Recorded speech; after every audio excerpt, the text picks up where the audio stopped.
Hello and welcome to the part 3 of my 2024 F1 season simulation.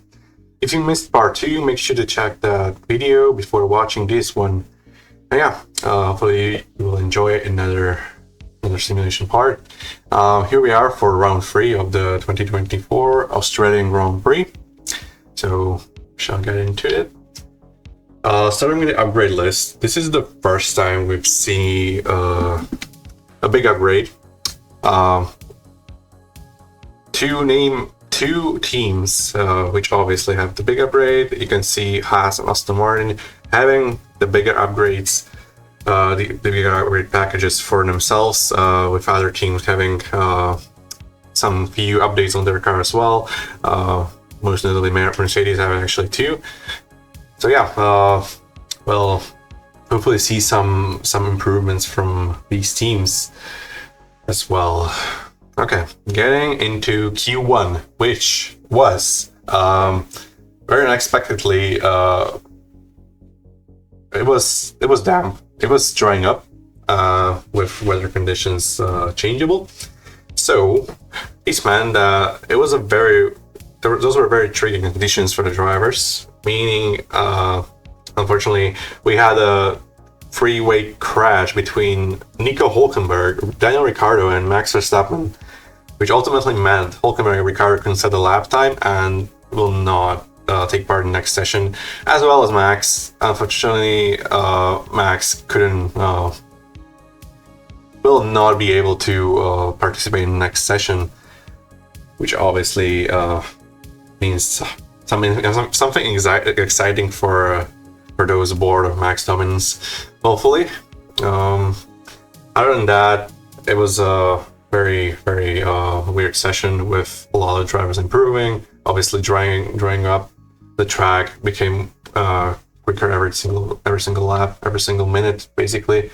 And yeah, the red flag unfortunately caught a lot of drivers off guard, and some finished way down the order, like obviously Perez with Hamilton P9, Stroll ahead of Alonso, and Ocon in P5. It was like not very representative. Well, we'll see, obviously. Out in Q1 are Logan Sargent, Valtteri Bottas, Kevin Magnussen, and Hülkenberg and Ricciardo having no time set each. Making to the final standings, actually it's Zhou Guanyu gets his lap time deleted, so Logan Sargent just gets into Q2. I think this is the first time, second time this has happened. Basically, Sargent getting into another session of qualifying thanks to some driver getting their lap time deleted. Well, here it's Guanyu Zhou, so that means Sargent is in Q2. Getting into Q2, now it completely dried up, but still quite significant improvements over lap time. As we saw with Max in Q1, unfortunately couldn't compete in this session, so he has no time. But there was a crash as well, which got another red flag. So red flag in Q1 and Q2 now as well. It was Yuki Tsunoda who did manage a lap time early in the session, but on the second run, unfortunately, couldn't improve. Not that it couldn't improve, it couldn't set the lap time because he crashed and caused a red flag, which unfortunately caught off guard a lot of drivers as well. Most notably Lewis Hamilton failing to get into Q3 for the second time in a row. Very unfortunate. So that's P12 for Lewis. Out in Q2 is also Yuki Tsunoda, obviously, with a crash. Alex Albon in the Williams, just behind him, Logan Sargent in the Williams as well. And Max Verstappen completes the top 15. Well, the drivers knocked out in Q2 with no time set. The final classification is exactly the same, so no lap times deleted this time. Into Q3, we have a very interesting provisional pole position from Fernando Alonso, with a lot of drivers very close behind. But this session was another interruption. There was a red flag caused by Gasly crashing in a similar way to Tsunoda, just on a different part of the track. Yeah, just that's unfortunate for Alpine. First time they get into Q3, both of them, they still don't have clean session, unfortunately. Also caught a lot of drivers off guard as well.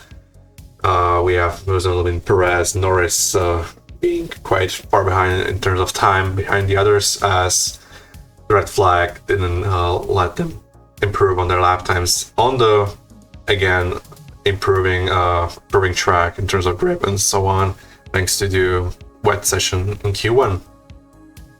But yeah, this is the provisional qualifying classification. We got to the final one. Doesn't change at all. Alonso keeps his pole position for the Australian Grand Prix. There are no lap times leaded. George Russell in P2, 110 behind. That's Piastri in P3, Leclerc in P4, Sainz P5, Perez P6, Norris P7, Stroll P8, Ocon P9, and Pierre Gasly with no time set in P10. So that's it for qualifying. We'll see some interesting results in the race as well. Into the starting grid, we have Alonso starting pole position with George Russell in P2. In the second row, it's Piastri and Leclerc. Third row, Sainz and Perez. P7 is Norris, P8 Stroll, P9 Ocon, and P10 Gasly. We have Tsunoda in P11, Hamilton in P12, Albon in P13, Sauber in P14, Verstappen starting all the way down in P15, and the Alfa Romeos of Zhou Guanyu, Saubers now, of Zhou Guanyu in P16, and Valtteri Bottas in P17.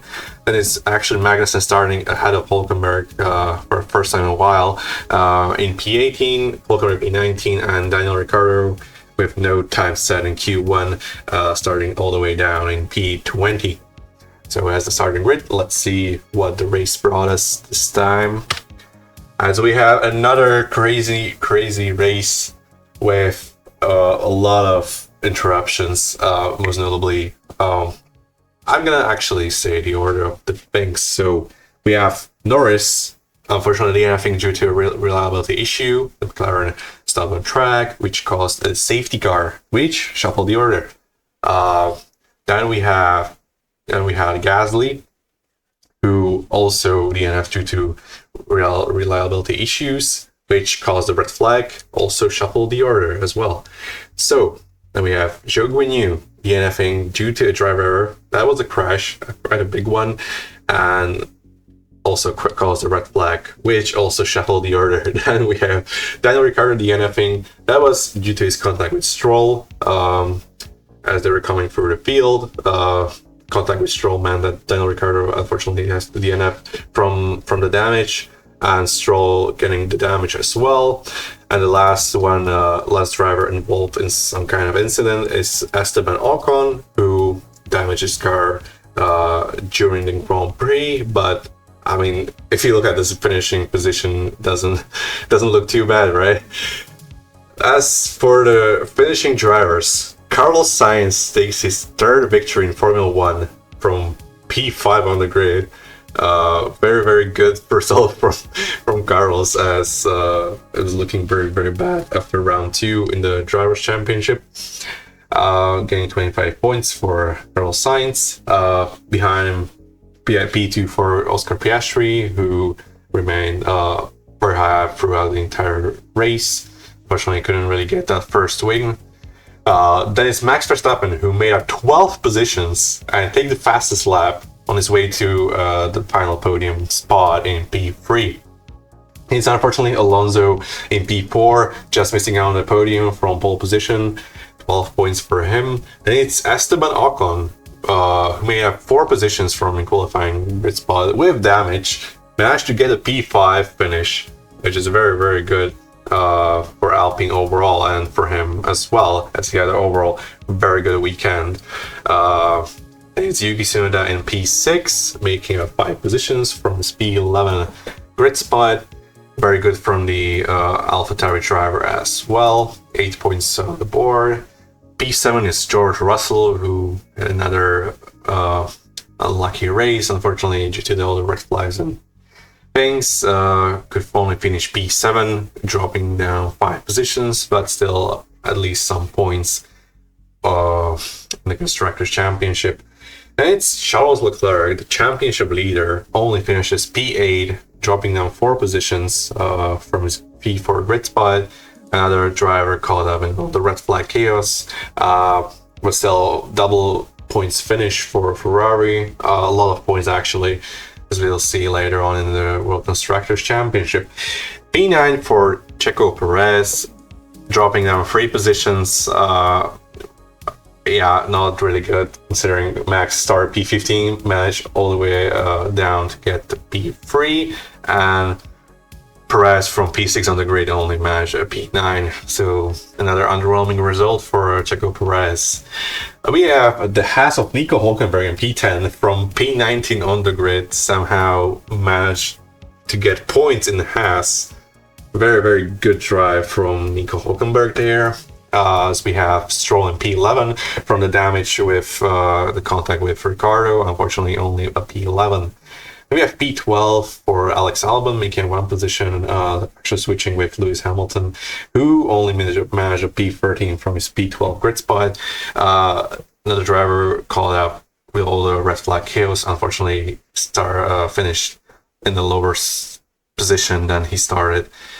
Very unfortunate for the Mercedes 7-time world champion. And we have Kevin Magnussen making up 4 positions from P18. I mean, that's mostly the DNS, but still, alright race, I guess, for the Haas driver. Then we have P15 for Bottas, making up 2 positions. I mean, for DNS and making up 2 positions is not very impressive. And we have Logan starting in P16. Yeah, another driver very unlucky due to the red flags. This basically had almost the same race pace as Alex Albon and only managed a P16 with 4 DNF, so the last of the finishing drivers. And that's it for the race results. Very, very interesting race, which shuffles the bowl of championships quite a bit and makes things very interesting going forward. Going to the standings of World Driver Championship after round 3. Max Verstappen retakes championship lead from Leclerc, actually drops to P3. Russell stays in P2 with 39 points. Alonso stays in P4 with 35. It's PS3 in P5 from the P2 in Australia, making up 4 positions in the World Driver Championship. P6 for Carlos Sainz, very good improvement over the first 2 races, winning a Grand Prix and getting 28 points so far. Still 9 points behind his teammate, but I'm sure he'll be happy with winning the race. So P7 for Tsunoda with 20 points, still very good, maintaining his high World Drive Championship position. Still, yeah, hopefully he can keep them up in the very competitive AlphaTauri that it is now. The only driver in the top 8 actually without a podium, as we have Alex Albon dropping to P8 unfortunately, with only 18 points only. Yeah, obviously there was a podium, so still a lot of points, but unfortunately I couldn't manage a points finish in this race. Dropped out 3 places. Perez drops down 1 place as well, unfortunately. Only 14 points on the board so far, tied with Norris, but obviously Perez has the better result, so he's ahead in the Drivers' Championship with equal points. Then it's Lewis Hamilton and Esteban Ocon, with Lewis and Ocon both getting in 1 point position, I think, if I remember correctly. So that means Hamilton is ahead because of another high finishing position. Generally, very, very underwhelming season so far for Lewis. Not getting a clean Q3 in neither of the first 3 races, as he got his lap time in Bahrain, and unfortunately he didn't get into Q3 in the next 2 races because of all the chaos and stuff. Unfortunate, but hopefully can turn it around. Ocon in P12, very good for the Alpine team overall, and for him himself, very good result. So yeah, good redemption from Ocon. Ricciardo drops down into more positions to P13 with only 8 points, but still only 12 points behind his teammate. So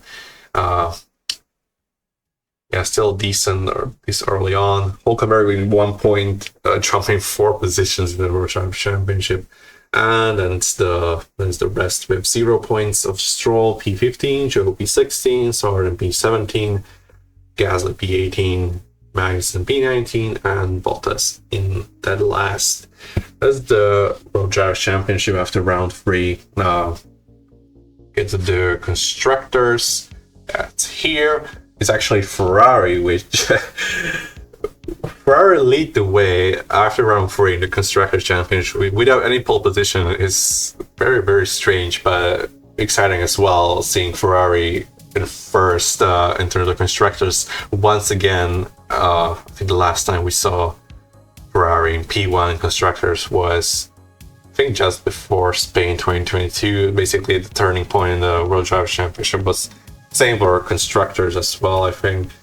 Sainz didn't really manage to get many points in 2022 at the start of the season. Well, Red Bull in P2, they stay there with their 1 victory, 2 pole positions, some podiums. Mercedes dropped down to P3 from the first place from the last race.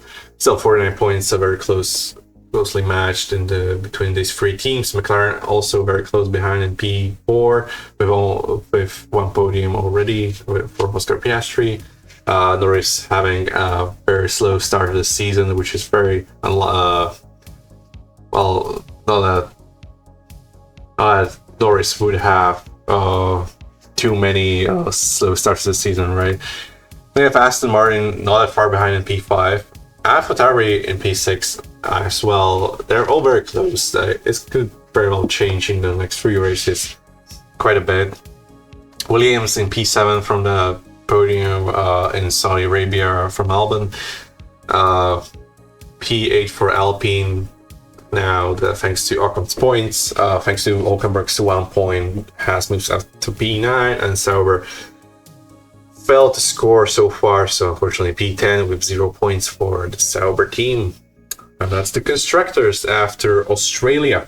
So next up is the Japanese Grand Prix in 2024. Hopefully we'll see another exciting race and some interesting championship battles. So yeah, if you enjoyed this video, consider subscribing, and we'll see each other in the next one, I guess, for the Japanese Grand Prix. So goodbye and have a nice day. See ya.